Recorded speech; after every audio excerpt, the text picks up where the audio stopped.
because it depends on human memory.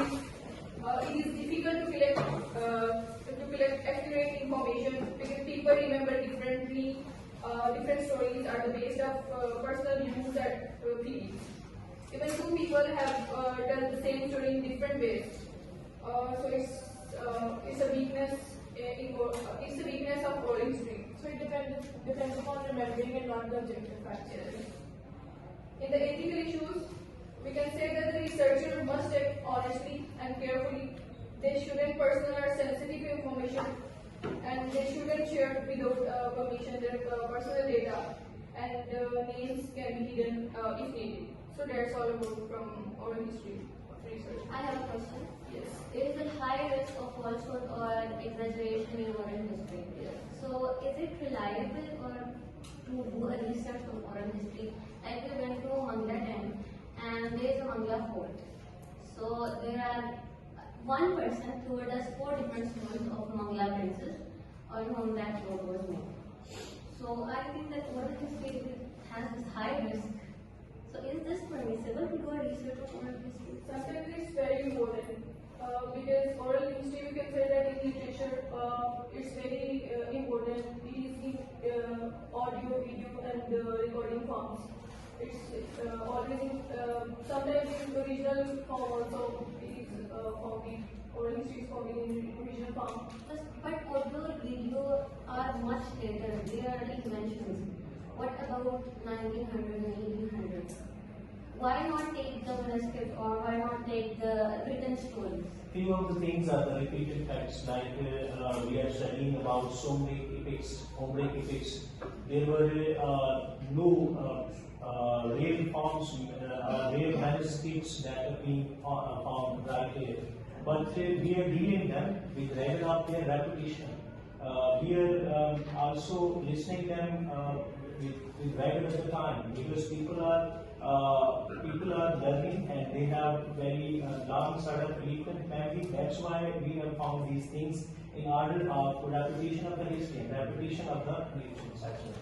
And of course, oral history can face challenges to reliability because it depends on memory and memory selective. Like people tend to forget things, and also subjectivity. Like accounts are personal and influenced by emotions or maybe culture or perspectives as well. So obviously it faces challenges and it might not be reliable as other sources are. I think the person who relies upon this technique, when he or she has no other data, or no other source of communication, or primary or secondary, then it's just one of the options. I think so. This is the part using. So oral tradition. Oral history also includes folklore, folk tales, drama, Short stories, immediate villages, and word biology. So Photos has history of this oral tradition from the very past. That in the past, before presenting the drama, they used to present the stories in the form of the traditions, as well as presenting on the stage how they used to. They don't act, but they rate the story by oral tradition, oral tradition. The point is, the question was asked, is it reliable? So remember, it purely comes in qualitative paradigm. And in qualitative paradigm, there can be 101 versions of reality. Reality is not one. It is not single. It is not universal. There are many versions. All versions are valid and all versions are accepted. Now, oral history is very useful when there is a lot which is going undocumented.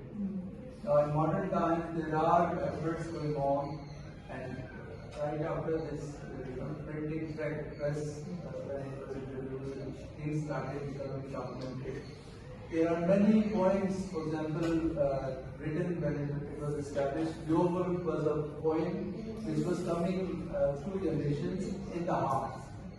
In the same way, in our culture, you see in Fakhrud culture, in Punjab culture, in Lochi culture, there are so many things which are undocumented. Yes. Now, we as researchers, we need to document them, and then other type, once you reach to this kind of method for to address some issue, where the perceptions of the people or their creed or cognition, that is to be captured, and then their memory is to be checked. So here, different version doesn't mean that it is unreliable. So I think I have a question. The best example of all this research is the collection of ahadith. And they used to trace all the narrators and that thing. And if one person, even one person, is a doubted person, then that hadith is called like it is weak. So why not we apply the same method to our modern day research? Oh, they do. The ones who work on oral history are adopt this as a method. Now, when they defend it on any platform, and if they fail to justify it or fail to build a structure, a system, or organized kind of analytical kind of framework, or analytical tool they could apply, and they prove that it is haphazard. If they can't prove it is systematic and structured and organized, then people say, well, major reasons, please, not acceptable. Right? It's not an absolute discourse, because if we neglect the cultural and psychological or social aspect, we can also talk about the religious concept as well. There are multiple contradictions in religious concept as well. If we talk about the famous book which is known as Mahabharata, which is also known as the Bhavishya as well in Hinduism, it had I think 8,000 verses, but now it had more than 1 lakh verses right now.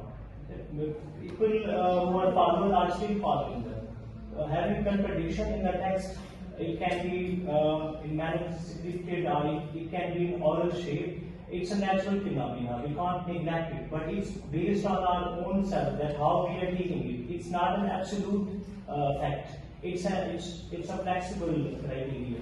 I tell you a very interesting kind of, my personal observation. I was posted in Qatar, and there in Qatar, it is a kind of miracle there in the, there is a lake, Yes. and the source of water is unknown, like, in Makkah, water keeps coming. Now, that lake, that is exactly like the shape of an eye, when you look from the eye, and Katic shell led to Katas, Katic shell. Katic shell in Sanskrit, it means the tearing eye.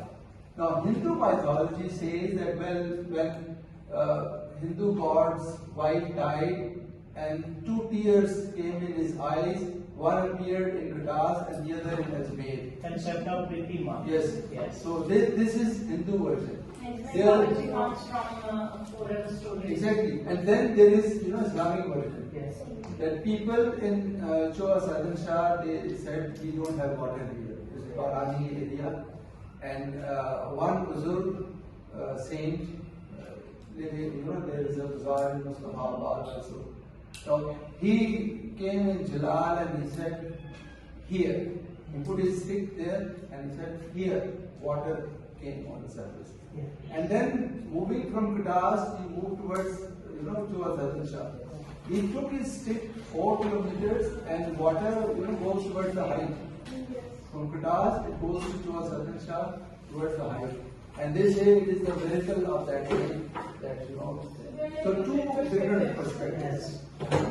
So you can say that oral history is a voice of oppressed ones who are always suppressed in any era. So it depends on whether you want your transformative worldview or you want your research agenda.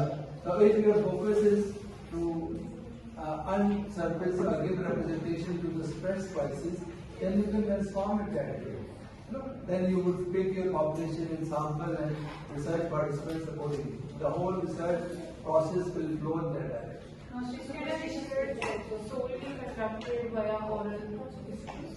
Or it may need some other method like that? And there's a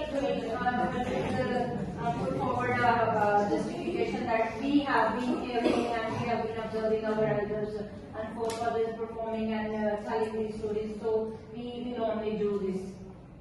They only Okay, rely does on that question that can we wholly and solely depend on just one method? No. It depends again. Now, if, for example, your research objectives, they push you towards just focusing on that, you decide about your participants, you get data through unstructured interview in order to explore their memory and their, memory and the past and all that. You forgot that, describe that, interpret that, when you apply grounded theory to your field researcher. You keep, merging two things. One, oral history, memory research, and unstructured interview, purely qualitative. Then you apply some, qualitative software on that, and data analysis becomes very rich. Your supervisor is very happy. You are moving in the right direction. Wonderful patterns are emerging. Wonderful themes are emerging. Go on. Please help reaching point. And there are constraints.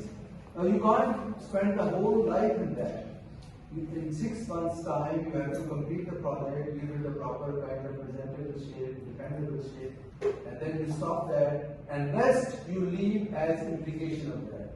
Now, this was one window I used, one framework, one kind of design. Now, future researchers can do it in different ways, and they can add further dimensions into that, right? Now it's my turn. I am going to explain visual methodology. Visual methodology explains that in modern life, we do not learn only from book or written text. We are surrounded by images everywhere, in films, televisions, advertisements, magazines, and social media, posters, and photographs. These images are strongly influence how we think, feel, and understand the world. Yeah, scholars, this kind of thought came in modern times.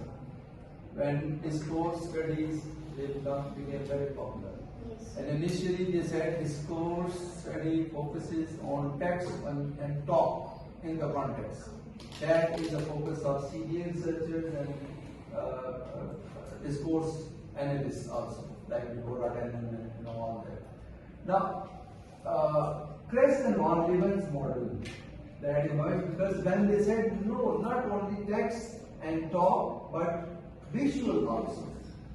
Text, talk, visual in the context. And then this visual kind of research that emerged, and she is presenting that it's very necessary. Camilla, Kinza, attention please. Okay, visuals communicate ideas and meaning, so the researcher in these studies treat them like a text. Just as we read a novel or poem, we also read an image. The method used to study these visuals are called visual methodology. The main idea of visual methodology is images are powerful, source of meaning, and just study seriously in research. For example, if I show you some research like that, I want to know to see this picture, what the first thought comes to your mind? When we see the picture, we first think that there's like he's in a destroyed or damaged environment. We must associate it with war or something.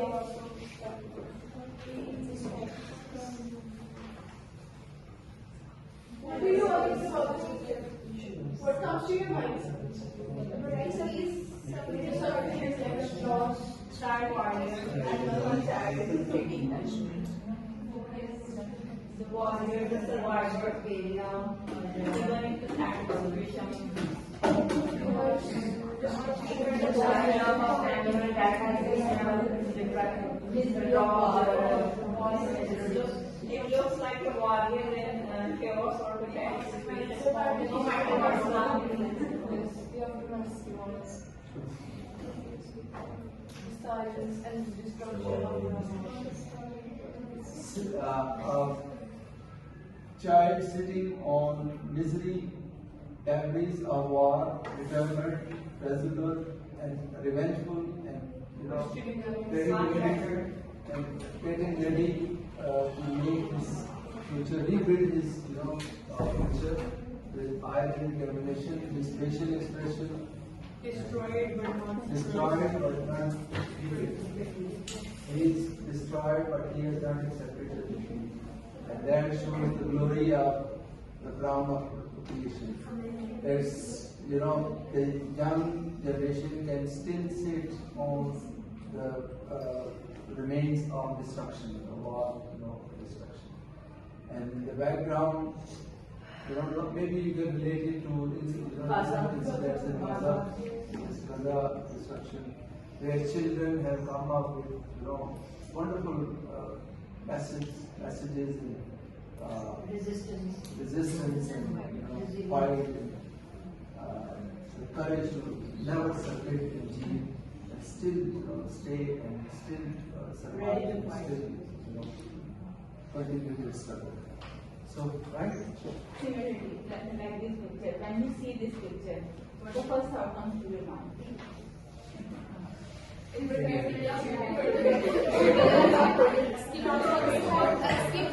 Before and after.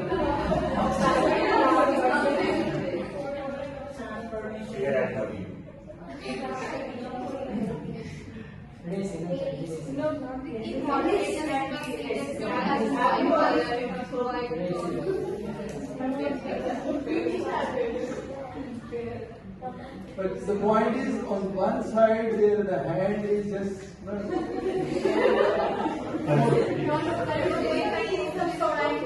and an advertisement from cosmetic industry or some cosmetic surgery. The third is aesthetics. So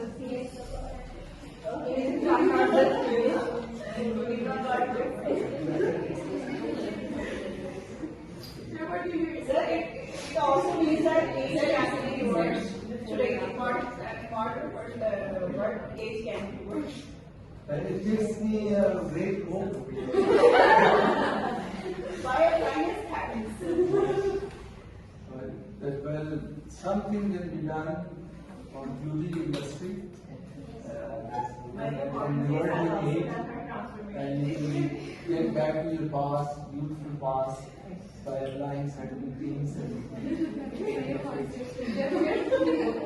But the point is here, the lady is presented, and ladies are made a tamasha in this modern world.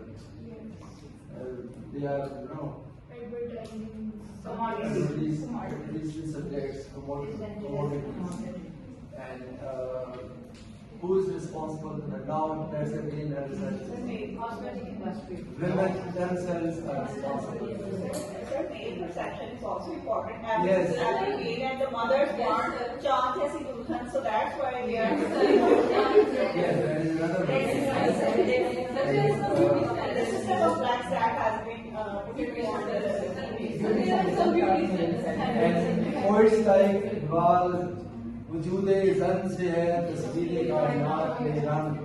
And then they make efforts to make run, spend a lot of money on makeup kits, and as a result, it's a mad race in the society. The women are all the time, victim of that guilt, that kind of Inferiority complex. yes, inferiority complex or superiority complex, or whatever complex. And, well, it is very complex but very interesting area. That visual that gives you food for thought. Think of that through lines and address an issue which is there in the society. There is social issue, psychological issue, cognitive issue, spiritual issue, and gender issue. Issues emerge because of just one picture. Many ideas start coming, and there are people. Everybody's thought process is going in different directions, and then segregation. The ones who are male, take it differently. Females take it differently. The married ones take it differently. The unmarried ones take it differently. The literature students take it differently. Linguistic students take it differently. Some can take it as chameleon, two-faced people. Yes, here spiritualism, double standard, double basis, what God has made you and what you have made of yourself, and this kind of, Many effects of the time. Yes, Time process. right. Now you see, this is visual research where visual have powerful impact on the people. And visual is the living reality, the bigger reality of today's world. Now that was neglected for a long time. Now, no more. They say visual data is equally important as is the text and talk and visual, all together. Multimodality. So I think these teach us how pictures affect our daily life. Yes, pictures shape opinions, they create emotions or influence our beliefs and reflect our culture or society. A simple picture give a message just like a language does. A simple picture can explain the 3,000 words article. Yes. You just instead of reading that long article, you just have a look at a picture and then the picture. Just like you showed just two pictures and everybody has a different opinion. But for analyzing the picture, you need to have hard knowledge. Yes. Yes. Existing knowledge don't have And any even interpret according to their sense. like media exposure and the cultural differences. Regarding the research, I'm talking about regarding the reference to the research, that is there is a diagram of what is sampling, the types of sampling. So if I don't know what is actually the sampling, random sampling, so on, then I can't interpret that. I just have a superficial idea or the surface idea of that. Okay, this is sampling, these are the types of sampling. In order to dive into that, we really have to. But there is always description with the diagrams. Description most of the time is not given. To get the main idea of the topic of the graphs, we need to understand that first. So the point is, Sabha is trying to sensitize you that well, if you want to do visual research, you need to think of some prior analytical framework. So what frameworks are available for that visual research? Right now, I just focus on visual methodology where you saw the picture and you create the image comes to your mind. You said that there is no background story. So it means you show the picture to the audience. It's a kind of experimental study, Yes. and then you document their perceptions Yes. in the form of written form or spoken form. Yes. In spoken form, it is to be written. Is this the analytical framework or the only way you can conduct visual research?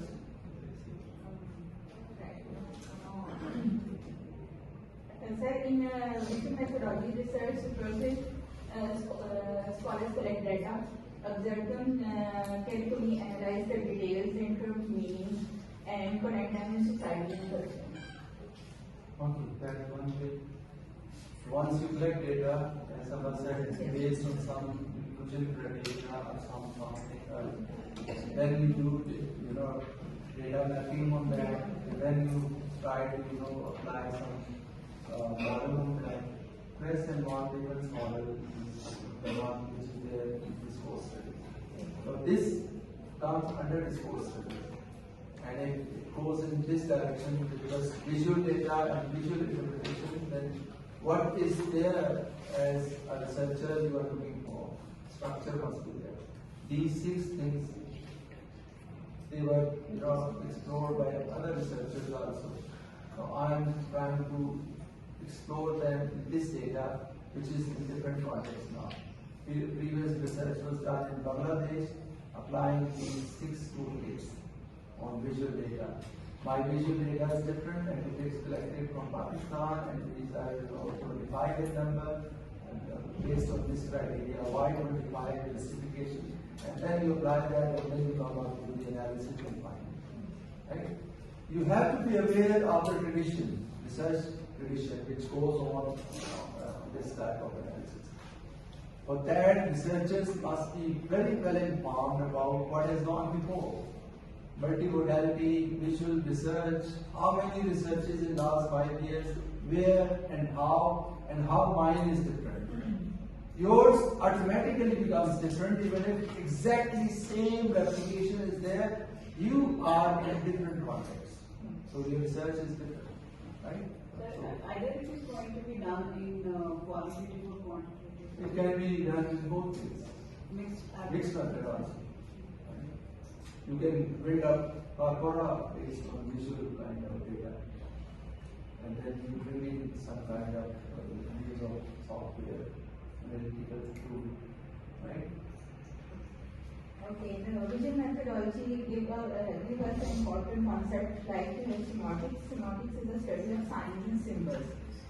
They have meaning, the meaning is predicted and interpreted in society. For example, red color that represent danger or danger, white represent peace, and a crown represent power, chains represent oppression. For example, if I make a sign like this, a simple sign, what is the first thought comes to your mind? If I make a sign like that, aluminum. Because signs have their own meanings. What is this sign? Good. But if you do it in Turkish, they will kill you. Because there it is abusive. So, context and culture, that when you say represents this, then as a researcher you have to say where. And then your research somebody was mentioning researcher as a detective. So you become the real detective, probing the depth of what is there. So the sweeping statements can't be given. Red is the symbol of danger. Yes. Not always. It's the color of community. It's the color of community. It's the color of Community. unity. It's the color of revolution. It's the color of happiness. It's the color of love. Right? You say flowers which are red roses. Right? So nowadays people are also exchanging sunflower. Sunflowers. Yes. They are the symbol of friendship. Okay. Yes. Yeah, I know. Sunflowers. And then emerging meanings are changing meanings, and generation-wise, modifications in the meanings. Gen Z and millennial and boomer and how many generations are there? How the journey of this semiotic resources, they differ, and they differ from each other, and as a result an issue, generation gap. So you can bring that into focus and study some real issue, a rift between millennial and Gen Z. Yes. Differences and similarities in an average. Millennial is, he pointed out something for the betterment of Gen Z. You are Gen Z?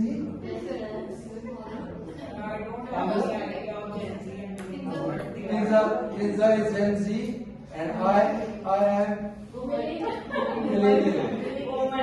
No. They were born in 1960. I was born in 1975. I am millennial.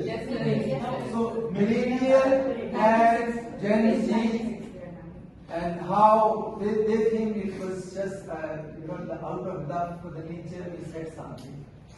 And millennial has taken it altogether different semiotic kind of situation. How come? How dare they? The society is going to dox. It is going to hell. They don't have the sense and manners and morals and the means. And they say, well, look at that old Baba.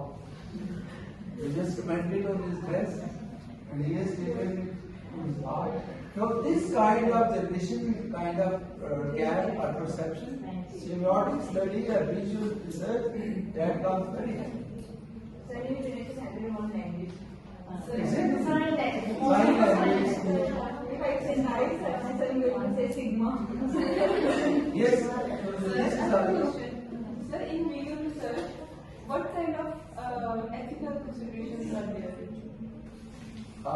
In visual research, first of all, the data you collect, for example, memes you collect, or collect data related to the victim party and you may cause potential harm to them. So informed consent, anonymity, confidentiality of the people who are involved behind those projects. That is very, very important to study. If you violate that, if you victim search, you become, instead of hero, you become a villain in academia. Right? Like ethical consideration in methodology or in our perspective, religious perspective, is said to be, the black color is said to be very sacred because of belonging to Muslim. So mostly people say that you cannot wear in shalwars, you are not supposed to wear, as it is a disrespect to the black color. So it also it can also be considered as an ethical consideration. And like the green color is religious, orange color is Hindu's religious color. And most of the time we see on social media that if you have utilized the yellow color, orange color in some perspective, they will come forward to contradict why we using our religious culture in such narrative. Okay, so there are sensitivities related to patriotic resources which you have to respect and you have to be mindful of that. Right? Can you be neutral about research? By being descriptive, who is it? Okay, great. The point is you need to be, very mindful and respectful and clear and informed as a researcher. At no point you would be given the benefit of doubt. I was not aware. I was not aware, it means why you claim to be a researcher. Visual methodology also focus on audience interpretation. Different people understand the same image differently. For example, a woman without a headscarf means freedom in one society or culture, but something different in other culture. Also, visual methodology focus on types of visual studies. The chapter says many materials can be analyzed in visual studies, not just pictures or symbols. They can be films, advertisement, TV shows, art painting, posters, magazines, social media posts. As Iman said, technical issue, this chapter discussed technical issue in it. Visual methodology focus on researcher must respect people's privacy. They ask permission before using photos, not misuse sensitive images or avoid harming people, because images are often real people and real lives. To conclude my discussion, visual methodology is a valuable research method that helps scholars understand how images create meaning and influence in society.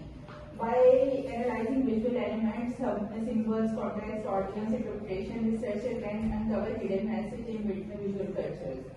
This approach expanding the study beyond hidden text and allow us to study the powerful role of media and image in shaping modern life. And next, if I will continue. Uses ethnographic methods in English studies. And ethnography is a qualitative research method. Focuses on real life situations, studies people, language and culture. In English studies, it helps us understand the language and literature beyond written texts.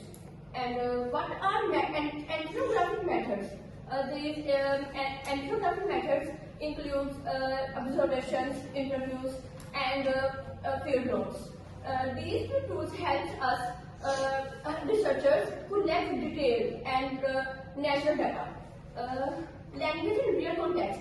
Everyday use of English, spoken language, and social interactions.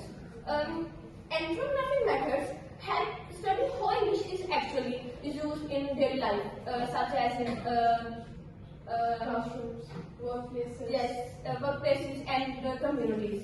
Literature and culture. Cultural background of text, post-colonial studies, traditions, and values. These methods help us understand the culture and social interaction of the literary texts, especially in post-colonial and regional literature. Classroom discourse. Teacher-student interaction, learning behavior, and teaching practices. In English education, ethnography is used to observe classroom interaction and analyze teaching and learning practice. Identity and power means gender, class, and marginalized voices. Ethnography methods explore uses of identity, gender, and power by studying how different groups use language. Uses oral narratives, reader response, and digital ethnography.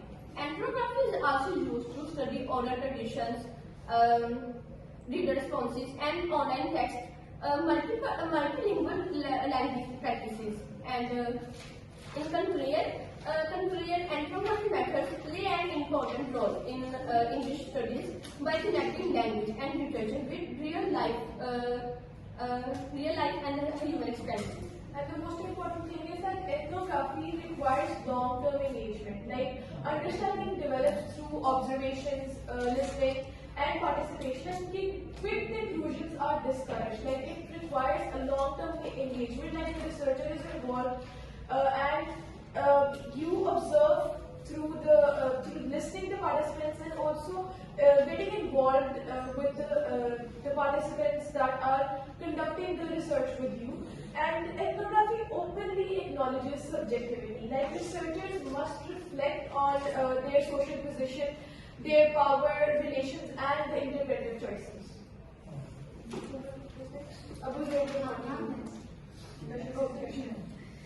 So, numbers and words. Quantitative methods for scholars of text by Pat Hodgson.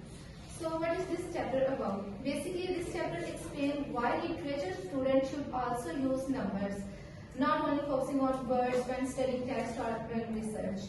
So, Pat Hodgson says literary studies mostly use reading and interpretations. They almost never use numbers like statistics or data. This is a problem because numbers can help us to understand literature better. So here's the question that how numbers can help us to understand literature better. So numbers help us to see things clearly that words alone cannot. And it helps us to understand literature in a broader and clearer way. So when we only use words and personal interpretation, we focus on few texts and or examples, and numbers allow us to look at patterns and trends across many texts at the same time. For example, when we can count how many times a theme like love, war, or poverty appears in a drama or novel. And we can see which themes are more common in certain time period. By using quantitative method, we can count these themes. And we can compare different writers or genres using fact, not only opinions. So number help us to find patterns. Patterns show trends, changes, and similarities that might miss while reading only on text or one text closely. So, and also this doesn't mean that numbers replace things. They support readings, words explain meanings, and numbers strengthen the explanation by giving proofs. So ignoring numbers make literary studies weaker because scholars lost a helpful tool to understand literature better. So what happens in literature studies today? Scholars just focus on themes, characters, language, and meanings. They avoid counting statistics and graphs, numbers in text like money, data, and quantities are usually ignored by literature students and literature scholars. So why this looks strange? Like because our nearby subjects like linguistics, history, sociology use statistics, computer, and data analysis, but literature doesn't, even though it also studies society and culture too. So why are numbers useful in literature? Numbers can help scholars count word usage, compare text, study trends across many books, and see patterns that are not visible by close reading. For example, how often women appear in a novel, and how themes change over time, and which genre are the most important or popular. So, are the numbers neutral? No, numbers are not neutral. Just like words, they can hide things, emphasize things, and influence interpretation. And how can they hide things? Number in literature can hide meanings because they show how much but not how and why. For example, imagine a researcher studied 10 novels and count female characters. So researcher says female characters appear only 30% in the novel. So that 30% shows and hide important things. In some novels, women may be very strong and important. Means maybe one woman is the main role or main hero. Maybe she controls all the story, and maybe the men are the small side character. So the number 30 makes it look like women are unimportant, like only 30%. Isn't this similar to like mixed methods research? Yes, it is similar to mixed method research. It is similar because we combine both qualitative with the quantitative, quantitative with qualitative method, and to understand literature more fully. But still, quantitative method is still important and still called it quantitative method.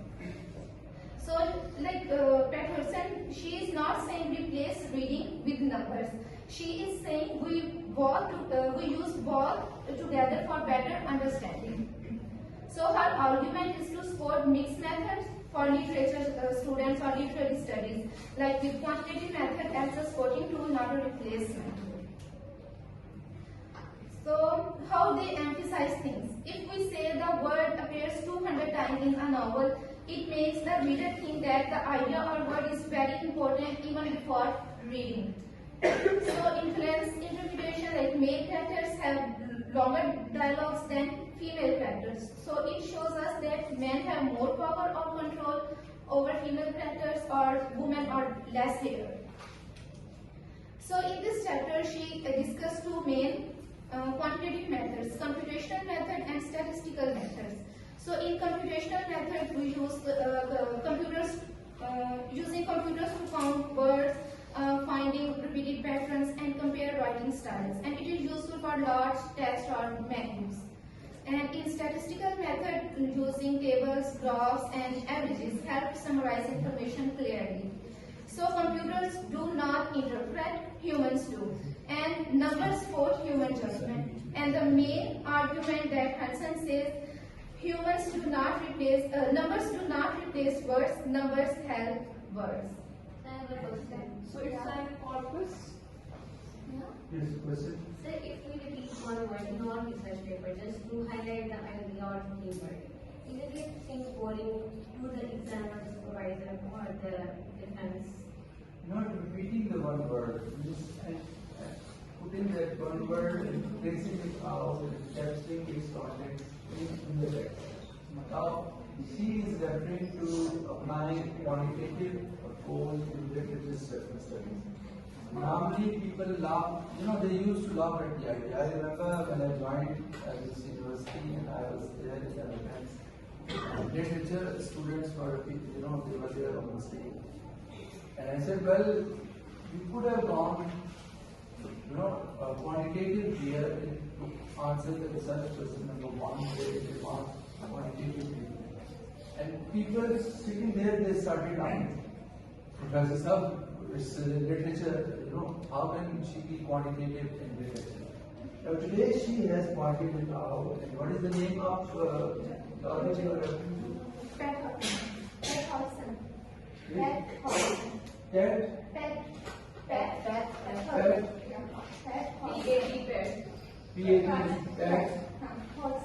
Hodson. Is it he or she? She.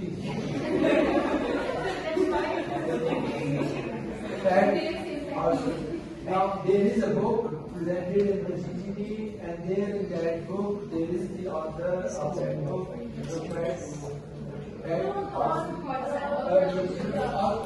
author of this chapter.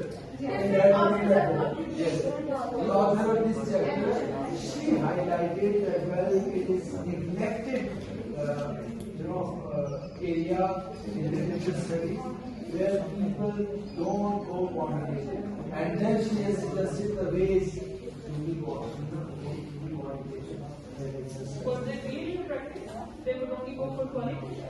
Yes, it was, the practice in Pakistan was basically putting clips notes and job notes and purchasing views and plazas and the top and putting them together and detailing it and research. There is, qualitative analytical steps and then quantitative treatment of what is the objective of the study, taking about one, asking what part. You have to be quantitative. And literature students sitting here, when you reach the research phase, try to make it mixed method. Try to bring in quantitative tools and techniques and analytical frameworks and try to make it mixed method because you are in modern times now. Thank you.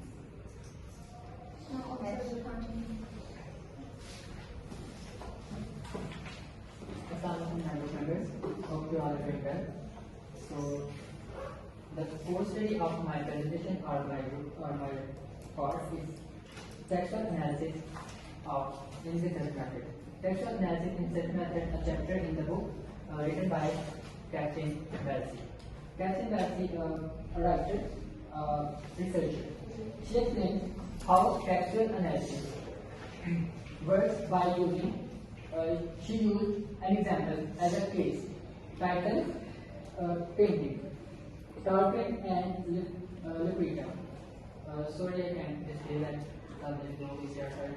So there was a painting she used as a case study.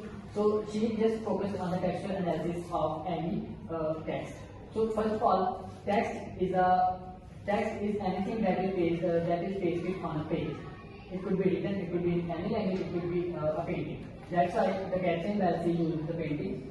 She tells that the researcher's goal is not to find out what the author meant to say.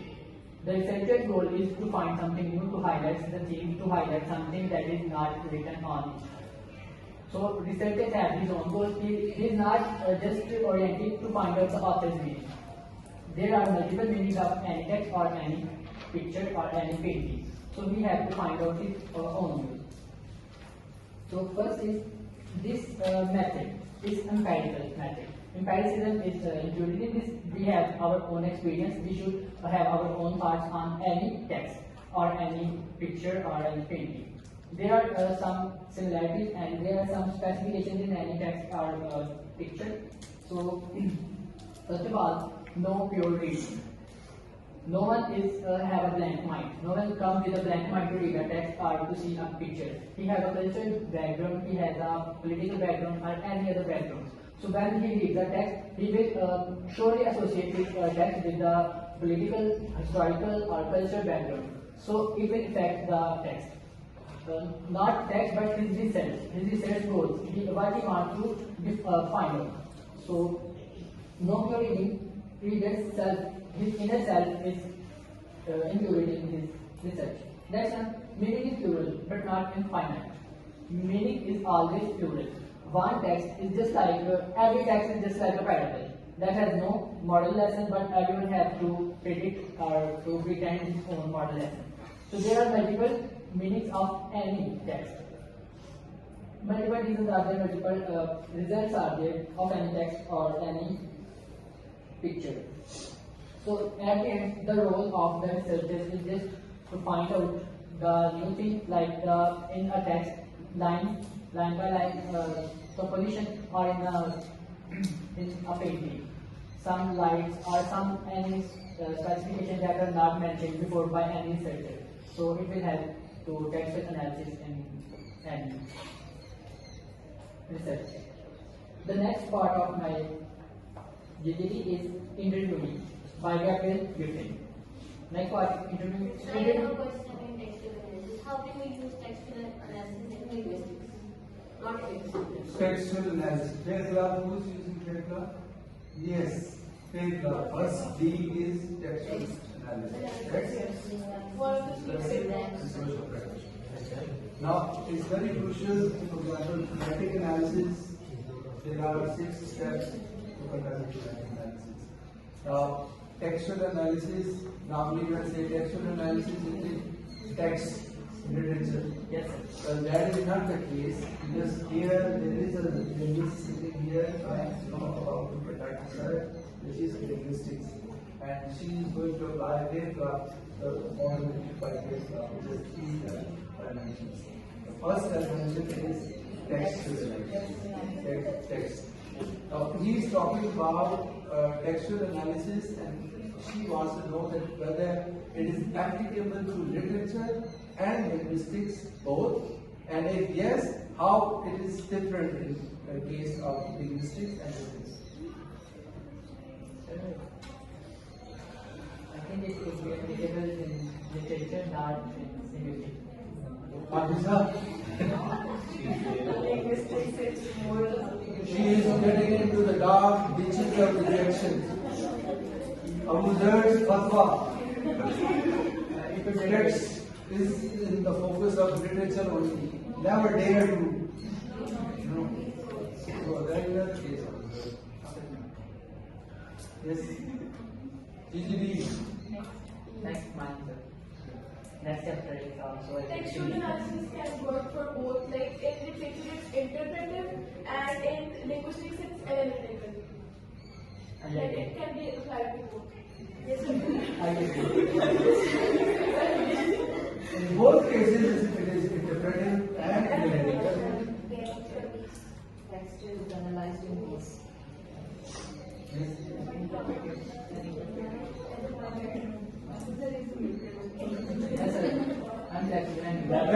Khadija, you will conduct textual analysis. What steps will you take in doing the analysis? First of all, I will use data for analysis. science, please. In textual analysis, I will, after taking interviews from the teachers, private school teachers, and I will conduct semi-structural interviews. Okay, and in those interviews, I will ask questions these are private school teachers, professional students. After taking the interviews, I will analyze firstly the textual analyze how I will textual analyze the narratives. I will analyze the word choices and the modality of what are they using and the structures of the their narratives. This is textual analysis, and then discursive practice in which I will analyze. No, just say on textual analysis. First, she will collect, approach the people, interact with them. She will go with the items in the instrument, fixed interview items, to get rich data, sensitize them and make them active participant and come up with rich, data in the form of narratives. She would record them, then transcribe them, and then convert them into the text, and then bring them and make it fit for her analysis. And for the analysis, she is trying to reach out. She has named certain things that I would look for this, for this, for this. That is called data mapping. She will do data mapping in the light of some decided, preconceived criteria of analytical toolkits. She would hunt for those things in the text and highlight them and point it out, and categorize them and put them together for the next level of interpretation. Right? In case of literature, it is already in the form of a genre. There is something, novel, short story, drama, poetry, whatever. And then your job is to convert that text into data by data mapping on that one. And then you apply some theoretical framework on that, some lenses, conceptual framework on that, or some analytical framework work on that, in the light of past researches, what has been done and what could not be done, and how it is done in light of the tradition, the coming tradition coming from the past. I'm going to take it into present and apply it for the future. So once that is done, then you say that, well, I am on my way to doing textual analysis. My focus is on the text. Right? Yes. The next topic is interview by Gabriel Griffin. First of all, interview is a structured method where one person interviewer and the other person interviewee. It could be a group to group or individual to individual. It could be on mobile phone or face to face or in a structured manner. Setting also matters. So interview is a face-to-face. It can be with many people, one with many groups, focus group, and it can be structured, semi-structured, or unstructured. Yes. Three types. Three types here. So interview is a face-to-face conversation just to collect some data. First of all, nature of interviews. According to Griffin, nature of interview is that maybe the interviewer is a newcomer, is inexperienced. So the next person may be dominate or show power. Or in other case, the interviewer is experienced and well organized, so he can show power and dominate the other interviewees. So it somehow affects the data. The next step is types of interview. Type of interviews, first one is structured interviews. Structured interviews are fixed. Their questions are fixed, the setting is fixed, and the audience is fixed. The advantage of this method, structured interviews. In structured interviews, there is limited data and easy to analyze and easy to find out our goals. Next one is semi-structured. Semi-structured are little flexible. The interviewer can deviate from his own fixed question. He can ask about something new that we want to know from the specific interview. The next one is unstructured. Unstructured is open-ended. It can be personal, it can be political, it can be anything. The interviewer is allowed to ask anything from the interview, but in ethical manners, in some ethical manners. So the unstructured is very rich in data, but it is very difficult to analyze and very difficult to transfer the data. But the most appropriate is unstructured interviews that give more data and more depth. Next is because I will also conduct semi-structured interviews. So can you please tell me what are some basic and core tips to conduct semi-structured interviews? Some tips, yes. Sorry, So first of all, ask her why it is semi-structured. Why not unstructured? Why it is semi-structured? It should be unstructured. If you wait for unstructured, you should go for unstructured. Okay, because I think no, because I will conduct interviews on private English school teachers, and I think so when I take narratives from the teachers, then it's not only close-ended or open-ended questions, because it also depends on the situation, because different schools have different situations, different cultural schools also have different situations. So I just want to conduct the interviews like it's open-ended and it's according to the situation as well. So that's why I think so it's more convenient than closed, unstructured and structured. But if you are conducting the semi-structured interview with the English medium schools, definitely they should be high-level, high-grade, qualified answer-based teacher. You degree happiness. Then why not? Why not structured? Same question. She has given a very kind of convincing answer. Well, when you conduct interviews and you are in qualitative manner, you want to leave the space for new patterns to emerge, new areas to emerge, new themes to emerge. But if you keep it structured, it means you close the, Yes, the area will become just. Yes, you narrow down your own self, and as a result, the rich data collection then can't be done. And why it is not unstructured? Because unstructured interview is conducted when both parties are highly seasoned researchers. They just announce a theme and they sit together and they start the conversation. It is unstructured. So semi-structured is a safe way, middle way, and middle way is the way of Islam. And if the teachers are highly paid and the environment is good, then there is no problem with private school teachers. Actually, our focus will be on the issues of the private schools. Exploring, giving voices to the suppressed feelings, and giving them the chance to open freely express themselves and willingly get themselves recorded and documented and reported. So that is the transformative, yes, transformative word, reformative zeal, that based self-structure. But it's one aspect that if we are talking about high grade and less grade, there are other factors that can be analyzed as well. Exactly. Factor analysis can be brought in. The next step is sampling and finding. What are the tips to conduct semi-structured So you can give my tips. Okay. So I'm not experienced. I have never known Yes, I can. interview. So why I should give you tips? Very honest and beautiful. That's very honest. That's because she is in a mission. She is leader on the group. Now listen. First of all,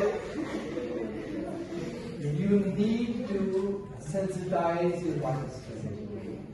If you don't do that, if you don't reach out to your participant and put her into cooperative mode and into active mode, it means you have not done a good job as an instructor. So sending the questionnaire beforehand, taking the appointment and reaching well in time, that is very crucial. And on that particular day, when you go there well prepared. All literature review and objectives and the statement of the problem and purpose statement, they must be in the fingertips. It means you have to be well prepared, more prepared than the participants. And then the recording devices must be very good ones, very sophisticated ones. And I suggest that you must have two devices. In case one fails, the other records that. And when you conduct the interview, keep it well directed in a very polite way.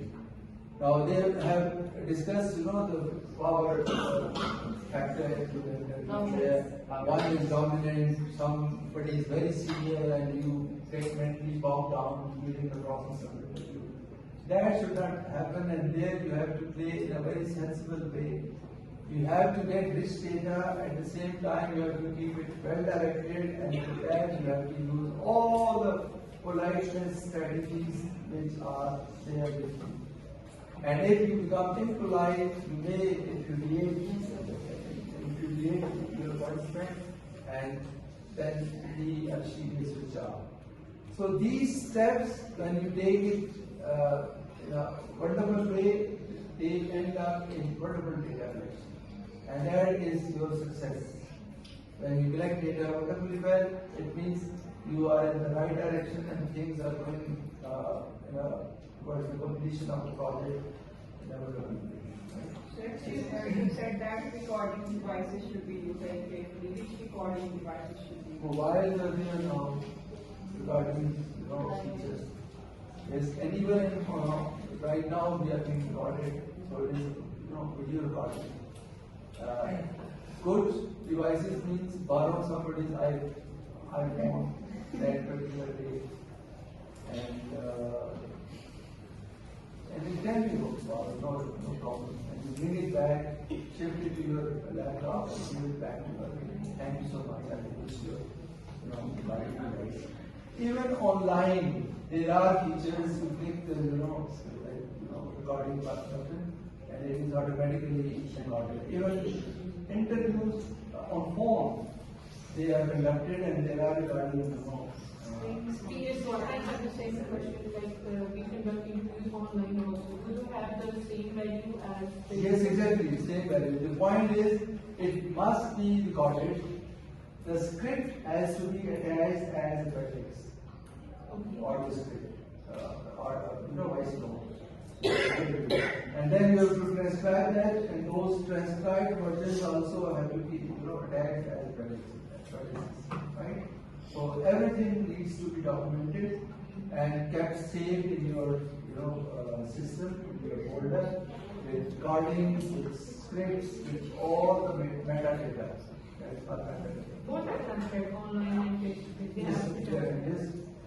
The only difference is in one case you are away, but the other scenario is where you are mindful about, micro-emotions, your body language, your pauses, the gestures, the expressions. Also, you are taking 3 notes as well, apart from your recording. But if your just preferences, responses, opinion, are just, the message you want to receive in response to your, questionnaire.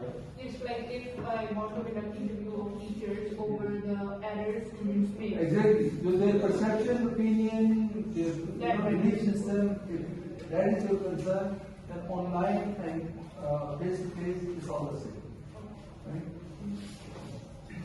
So next step is sampling and finding respondents. Sampling, there are multiple types of sampling like quota sampling or snowball sampling. Respondents, setting our audience, like she addressed, she is going to introduce some English teachers in school level. So she has set her audience. So sample size matters how much the data we need. So after collecting all this, then I step interview process. Before interview process, you have to go through like your devices. You have to set your devices. You have to do some pilot interviews just as a rehearsal. So you should be more perfect in your official interviews. The next step is transcribing. Transcribing the data. All data you have collected. You have now the next step is a very crucial and very difficult step to transcribe the data. The data transcribe depends on your goal, your study, your research goal. For example, your goal is to just to collect how much stipend or salary our teachers accepting or getting. So it is the goal. So transcribing data, the researcher will focus on this crucial step. Other might be defined, but this is very highlighted step of the interview. So it depends on interviewer. So what kind of data he wants. So transcribing means to collect the data what actually meant. So as in analyzing data in a very systematic way, in very methodological way, and representing it or officially publishing it, and that's from. Thank you. I'm going to present creative writing is a very crucial part of our research methods. So creative writing is the art of expressing ideas, emotions, and thoughts. But John argues that creative writing is not just only the artistic expression, because it produces new knowledge and ideas, insights into language, forms, meaning through creative practices. For example, after looking the picture, here shows one of the idea things of imaginations to look the pictures. These are also called the creative writing. So, John Brooks investigates how the creative writing investigates the nature of form.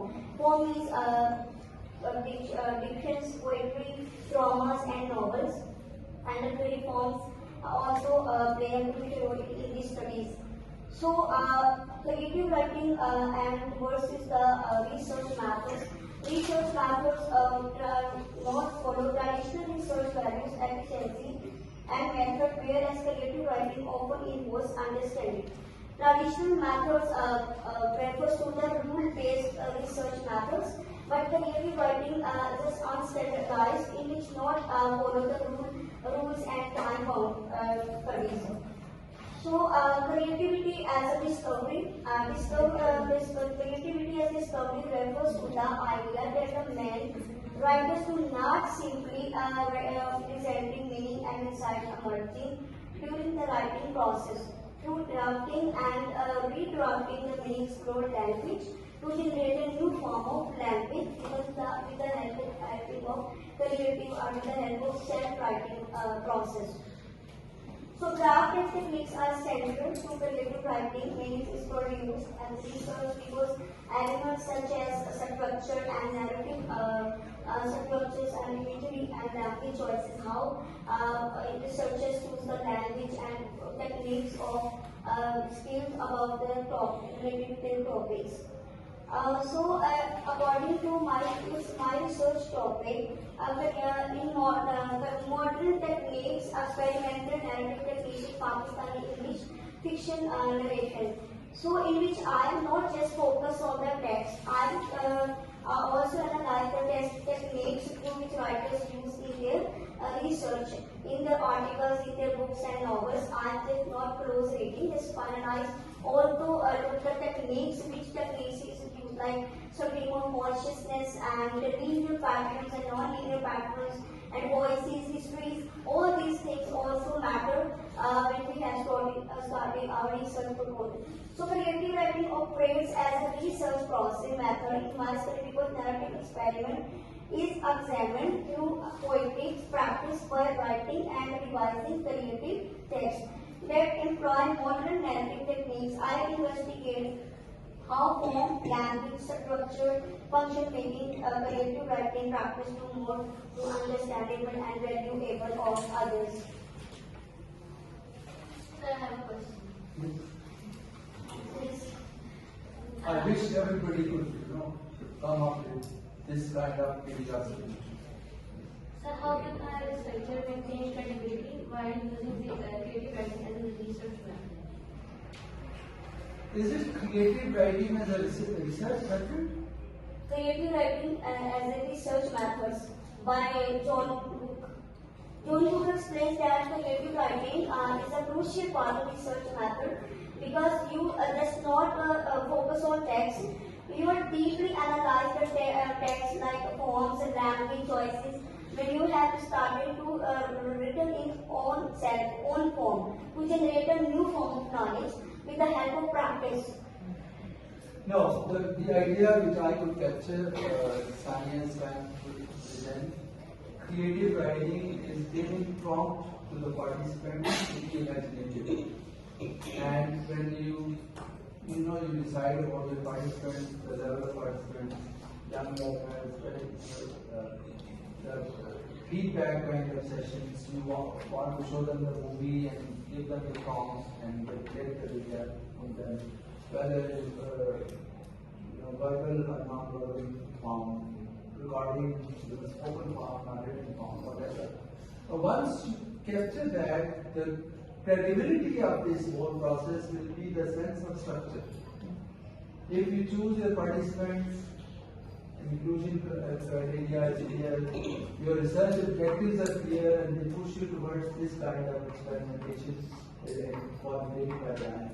And you want to, interact with the, participants and get their, your focus is maybe how creative they are, what kind of mistakes they make, and how their creative styles differ across gender or across experiences.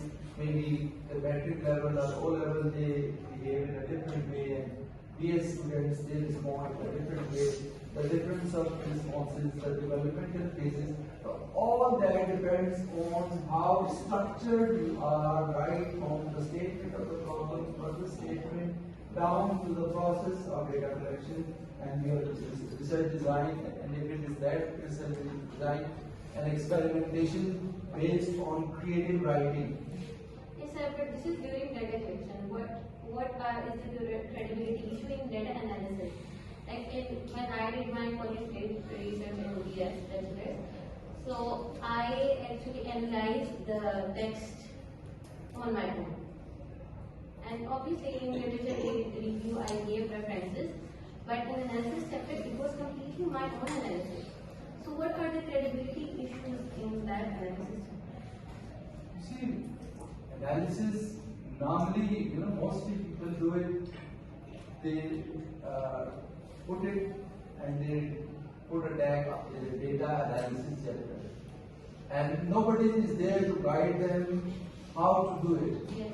And as a result, you do it and you present it, and in most of the cases, supervisor says, sounds good. So this is also creative kind of power of the... But sometimes you are conscious and sometimes you are unconscious. Researchers, it's combination of both. Somewhere you have to be conscious and somewhere you have to be unconscious. A bad researcher is conscious, then he should be unconscious. And unconscious, then he should be conscious. Now, maybe during data analysis, you don't know, but a lot has come from your background to support you, and you have wonderful skills. You were not aware of them. And as a result, you started doing it, and we advise, our supervisors, stop worrying and start doing it. When you start doing it, and automatically you come up with, the finished product, and you will surprise yourself. And then you present it to the supervisor, and he or she, because now he or she is at conscious level, more informed, has gone through the process. If that was, in your case, it was your first attempt. You say, well, first attempt of a researcher, very good. Analytical steps were very clear, and logical flow and coherence and data focus and everything. Let's go to the next level. That is there. But later today, while sitting there now, your level is totally different. Now you want to know that well as a researcher how to take informed kind of actions, well-aware action. Now for that, that is why I say that well my supervisees are the first thing I ask them, download 25 articles. When you start dealing recent kind of studies, now you automatically go into the center of the things that well there is something which has been done and we should follow that tradition. And then there is something which could not be done, I have to address that, identifying gaps. And then you state the purpose, and when you are informed because of the last 5 years of study, as an informed person, a reader, a scholar, an intellectual, when you put yourself on the piece of paper, now the output is totally different from what it was at PS level, right? And that is why they say that well, in social sciences, whatever platform that we are having, and I invited them as well, and I keep inviting my PhD scholars also. The only thing is that you have to be interactive all the time. Stay in touch, you listen to the VC. He was stressing a lot on participation, interaction, and networking. Meet each other and grow together, and that is my philosophy also. Peer work, group work, GGT, connectivity, OSR, in the WhatsApp group. The point is, as social scientists, you have to grow by staying in touch with each other. And that makes you aware, or informed, or better human being. Now, you are not natural scientists that you will come up with some convention in the future. Now, here you have to deal with the people, and when you become a better human being, you will deal with the people in a better way. And you would make better natural scientists as well, if you are going to be. Behind natural scientists, it is we. We shape their cognition, their approach, their direction, their good qualities of head and heart, and they acknowledge us. Now the VC is our pride, unsung hero. Pride, Professor Meritorious, a great scientist. Now he values, social sciences, especially English department. That well, whatever I became, behind that, in my college, in my school, in my university, there were social scientists. So your job is to stay in touch and be well informed through interaction, and as a result, level of maturity when it increases, and then your output is totally of different kind. Right? Thank you. Actually, he introduced the idea of writing as discovery. Many writers find out what they think through the act of writing, not before it. So overall, the concept of writing is a crucial part of the research method. First of all, you have read the existing materials like literature review, and after that, you will be able to write something new for new scholars and for new learners and beginners. So, This is Nasir Hussain, and I'm going to present chapter number 12, and it's based on introduction of digital humanities and research matters. Basically, digital humanities is a subject which provides digital tools. It was compared, it was analyzed, and it was established on the basis of humanities computing. But if we look in the present time, it has emerged as a separate and well-structured sort of field of study. It was established as a proper field of study in 2009. But if we talk about digital humanities and research methods, they have established a powerful bridge with each other, and they have transformed research, teaching and publishing over the past few decades. I have mentioned over here that it has emerged today in 2009 as a well-structured sort of field of study. And it focuses on text, and the most important thing which my dear partner Pastor was discussing with me yesterday, that what is the major effect of that digital networking, of that digital methods which provides exaggeration in the current era. I gave him answer. It's not a subject of my presentation, but I'm discussing it while I was discussing with my partner. That the current scenario, which is what is going on with the US and with Greenland, it's based on the digital tools. We have contradictions that it is based on air or water routes or ocean routes, but it is based on the precious and rare elements and rare minerals which are being used in digital humanities, in digital networking, like cables, like copper and lithium as well. And these kind of all things can be added in our modern tools, and digital humanities has provided us all about that. And if I talk about the history of digital tools and research methods, Roberto Bussa is the father who worked on IBM in 1946 on Thomas Aquinas' work. His work proved computer could analyze text, sound, and image. We have discussed in a proper view that how we can discuss, how we can analyze the text, how we can analyze the images, how can we analyze the photographies as well. But we can analyze the sound as well.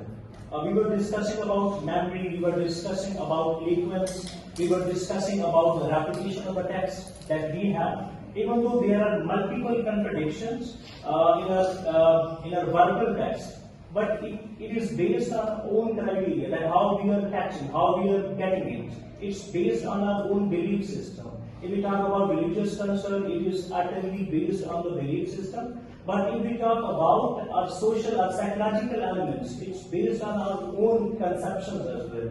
So it has also neglected the stereotype that we have in the past, that we can only discuss the text material.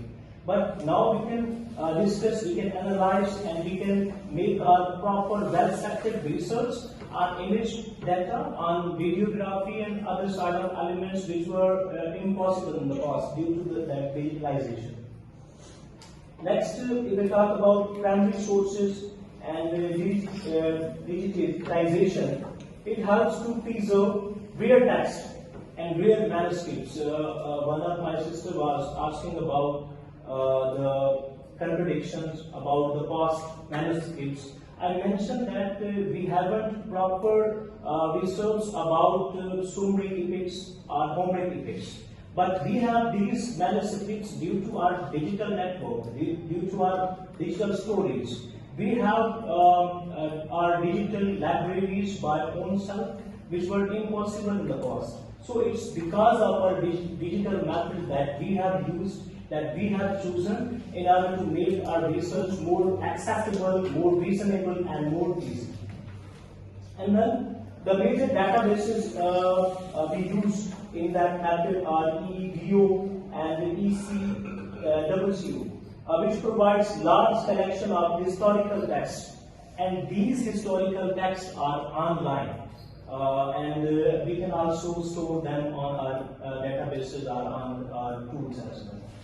So fourth one, it's about textual analysis and new medium. I have analyzed it earlier that improved technology allows scholars to analyze large amount of text, and also we can study images, we can study sounds, we can study video as well. The examples that I can give you with regard of that, it's about Jane Austen's manuscripts and different e-books, Google Books, e-books and digital libraries as well. And then I have discussed Homer, Somer, and I can also discuss about the Old English prospectus, which is based on Beowulf poetry, which is the rare element, which is the most rare manuscript that we have in our literary point of view. And it's about fifth point, text encoding and TEI. Early digital text laid standard, and now we have improved standard in our digital methods. The text according in the initiative provides, it can provide guidelines for the structure and distribution. It can also provide the text encoding initiatives. It can separate the content of text, and they are long lasting as well. They are not temporary. And the last point, and you can also ask questions after that. It's about database and linguistic corpora. Database and the linguistic process help to manage humanities data, while corpora are electronic collections of text used for language research. A modern corpus is representative, limited in size, machine, and readable. So it's all about my chapter number 12, which is very short one and it's very easy to understand. Hopefully, sir, I have a question. Yes.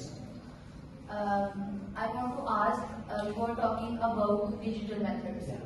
How can the digital methods change or enhance the traditional research approaches?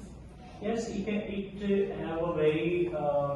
it has a very long-lasting impact on our digital research methods because we were very limited. We have less standard. We were lacking tools, and we were discussing on less materials. But we have now our own online and Google libraries, which can be called as e-book process as well, and digital books process as well. We can analyze, as Sir was mentioning, that I have asked to the scholars that you may download 25 articles in order to make your research process more reasonable and more accessible. We have more discovery, we have more accessibility of materials while making our research rather than the old and stereotyped people have. In the past, we have more availability and more accessibility, which is more improved and supported. So there is one, to start the process or to speed up research process. The digital tools, they help you in a big way. Unlike in the past, when I was a student, it was very laborious to do all that. But now, in a jiffy, you can access the content and download it. Even apply the tools there, for example, term surfing, controller, and all that. These are the soft skills, computer skills which you can learn. And secondly, when you go on with traditional track and apply analytical kind of tool, some software, that makes your data analysis very compact, very convincing, and very embellished also. And as a result, you as a qualitative researcher, you feel very comfortable to go on with interpretive kind of mind with confidence that everything is there in visual form thanks to digital tools. And now I am heading towards striking findings. Analysis is wonderful and it has generated wonderful findings. Okay, sir, according to you, like ChatGPT is also a digital tool. So it has ambiguity as well. So how can we say that the data is accurate? How can we say that? I discussed earlier that there can be contradictions. It based on us and how we are getting it. See, use and misuse. These are two things. The way human beings, they are, the combination of hair and shirt. In the same way, it's double-edged weapon. Now, there are some softwares where you give the prompt or put the, instructions, and they generate something which is ready-made halwa. Now, you have to, put a self-constraint at that point. I'm not to misuse that. I'm to use that. But there are definitely pros and cons here. Is it? She is asking that it's not 100% reliable. It has a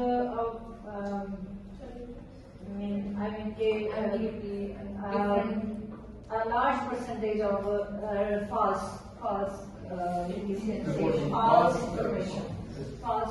But at least, concept clarification, it does it in a jiffy. But when if you want to reach out to accurate kind of names and It's only based on structuralism. Yes. Structuralism, whatever it has been fed into, it can only generate an output that. But if we study this with literature review, he asks us to find out the literature deficiencies. Mean having deficiencies, it means that we have to find those gaps and we have to fill up being a researcher. And here you have to, believe in the real process. Now 25 articles to start with, it means reading those 25 articles, not asking ChatGPT what is there in that article. And it will give you the summary. You will I read that. Last time I read that article as well. Novel, I asked you to read that novel. You give command to ChatGPT, what is that novel? It will tell the whole summary, and you read that summary, I read that novel. You don't feel the data, or you don't go through the process, and as a result, you don't shape up yourself as a real information. So there are certain things where you have to watch, put a kind of check on yourself. Are you being nasty at this point? Trying to deceive your supervisor? In the next meeting I'll go and say I read all 25 articles. Whereas ChatGPT summaries you have read, and now some of that you have memorized. Now you don't deceive the supervisor, you deceive yourself. Right? Now this is where now the relationship between supervisor and supervisee, that has become very vital now. Integrity, honesty, and self-discipline and mutual respect. The supervisor respecting the supervisee and giving her or him the trust. I really trust you. You are wonderful. And you are respectful to your supervisor.